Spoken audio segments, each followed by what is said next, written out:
حجامہ ایک ایسا طریقہ علاج ہے جس سے باڈی سے، جسم سے گندا اور نقصان دہ خون نکال دیا جاتا ہے، اور پھر نتیجہ کیا نکلتا ہے کہ انسان بہت سی بیماریوں سے محفوظ ہو جاتا ہے، سیو ہو جاتا ہے۔ سینکڑوں سال پہلے سے بیماریوں سے چھٹکارا پانے کے لیے جدید طبی وسائل اور سہولتیں میسر نہیں تھیں، تو ان روایتی طریقوں سے بیماریوں سے نجات حاصل کی جاتی تھی۔ تو اس میں بہت ہی ایک ایفیکٹو طریقہ سمجھا جاتا تھا حجامہ۔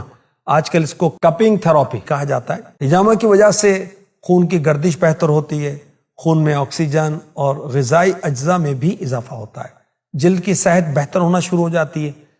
حجامے سے کیل، محاسوں اور ایگزیما جیسی جلد کی بیماریوں کے خطرات بھی کم ہو جاتے ہیں۔ سانس کی بیماریوں سے بھی شفا حاصل ہوتی ہے۔ کپنگ تھراپی یعنی حجامہ پچنا، اس سے سینے اور پھیپھڑوں کے تناؤ میں، کھچاؤ میں کمی آتی ہے، پھیپھڑوں کی کام کرنے کی صلاحیت میں اضافہ ہوتا ہے، اور اس سے کیا فائدہ ہوتا ہے کہ بلغم کو جسم سے خارج کرنے میں مدد ملتی ہے۔ اس کے ساتھ ساتھ حجامہ سانس کی نالی کو متعدی انفیکشن میں بھی مفید ہے۔ حجامہ سے جسم سے زہریلے مواد کا اخراج ہوتا ہے۔ فاسٹ فوڈ کثرت سے استعمال کرنے کی وجہ سے جسم میں زہریلے مواد جمع ہونا شروع ہو جاتے ہیں۔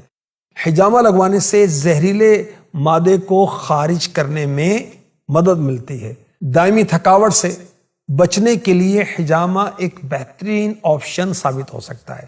حجامہ کو زخموں کا بہترین علاج بھی سمجھا جاتا ہے، کیونکہ اس کے ذریعے سے زخم کے مندمل ہونے یعنی جلد بھر جانے کا عمل تیز کیا جا سکتا ہے، کیونکہ حجامہ سے خون کے بہاؤ میں بہتری آتی ہے، جسم کو توانائی ملتی ہے۔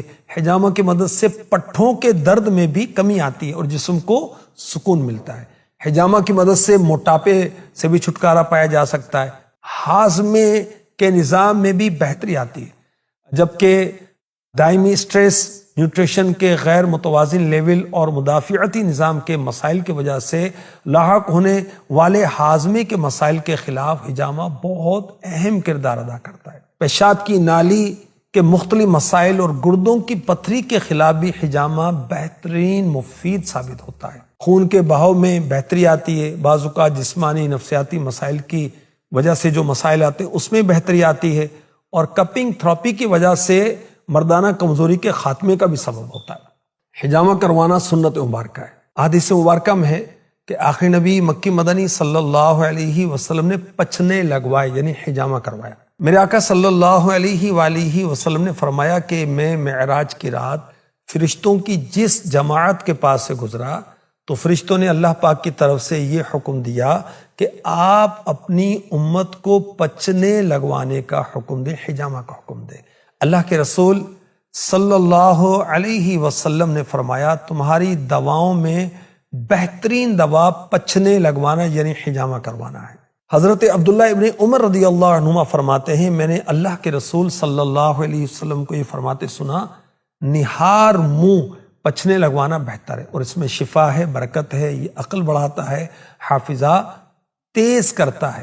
فرمایا جو شخص حجامہ لگوانا چاہے وہ 17، 19، 21، 17، 19، 21 تاریخ کو لگوائے۔ حجامہ احادیث مبارکہ سے ضرور ثابت ہے اور نشاندہی بھی کی گئی کہ کہاں کہاں حجامہ کروانا مفید ہے، مگر اپنی مرضی سے نہیں کرنا چاہیے۔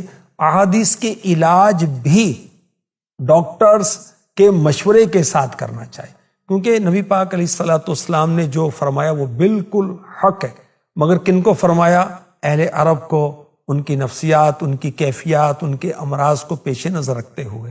اس لیے ہم اپنے امراض کے لیے اپنے ڈاکٹر سے اور جو مستند اس کے ماہرین ہیں اس سے مشورہ کر کے ہی کیا کریں۔